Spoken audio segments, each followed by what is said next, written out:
Tatata, tu donnes un enseignement d'une grande richesse. Et quel est-il? Quelle en est la source?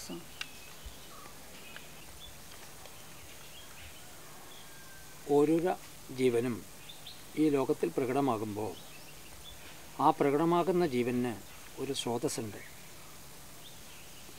അത് വ്യാപകമായ സമഷ്ടി വ്യാപകമായി തീർന്നിരിക്കുന്ന ആ ശക്തിയുടെ ലോകത്ത് സൃഷ്ടിക്കപ്പെടാനുള്ള ഒരു ബീജകേന്ദ്രമുണ്ട്.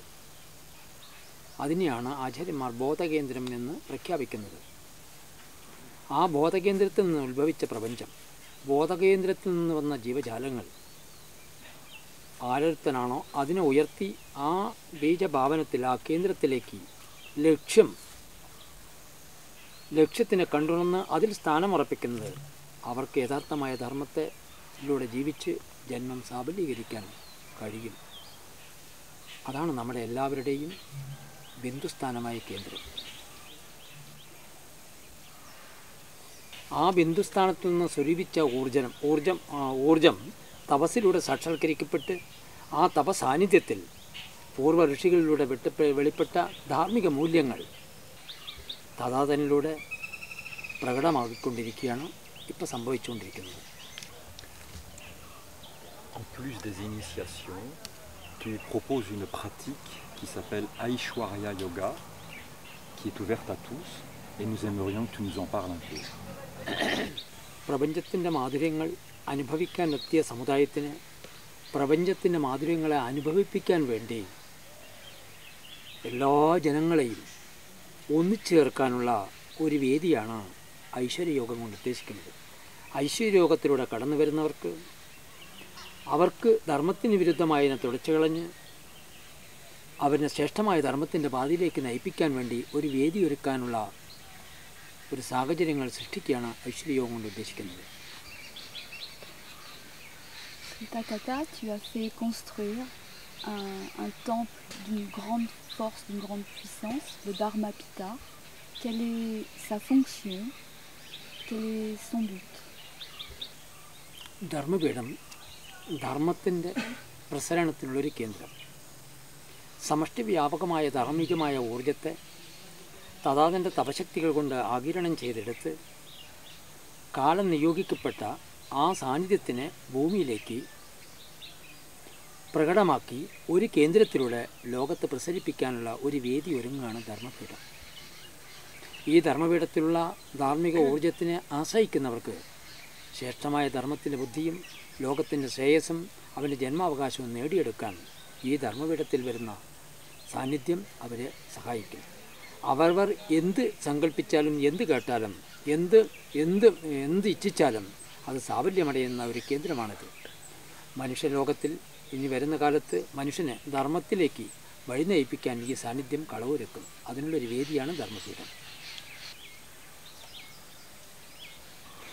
As-tu un message particulier à transmettre aux Occidentaux? ഈ ഇന്ത്യ എന്ന് വെച്ചിട്ടുണ്ടെങ്കിൽ ഋഷികളുടെ നാടാണ്. ഋഷിമൂല്യങ്ങളിൽ നിന്നിട്ടാണ്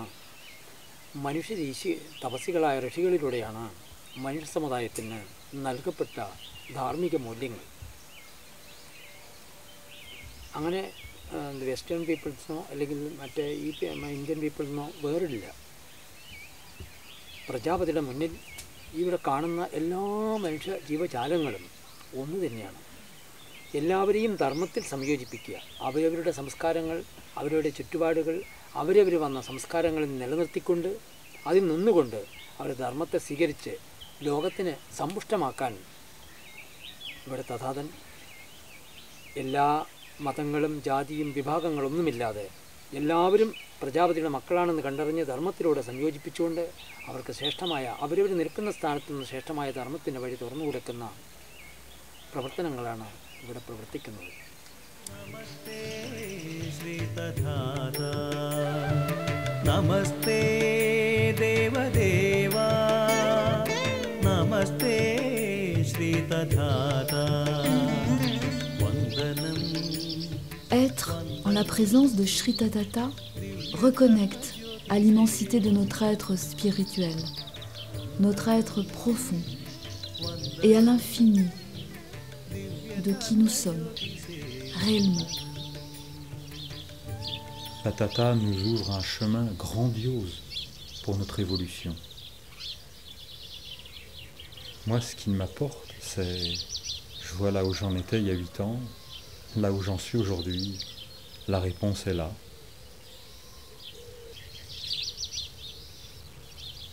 Pour moi, c'est la réalisation de tous mes rêves, d'enfant, d'adolescente. La reconnexion avec le merveilleux. Sauf que maintenant, c'est possible. Ce n'est plus un rêve. C'est le merveilleux en vrai. Namaste Deva Deva, Namaste Shri Tadhata, Namaste Deva Deva, Namaste Shri Tadhata. Vandanam, Vandanam, Divya Dharma Jyoti Se Vandanam. Vandanam, Vandanam, Divya Dharma Jyoti Se Vandanam.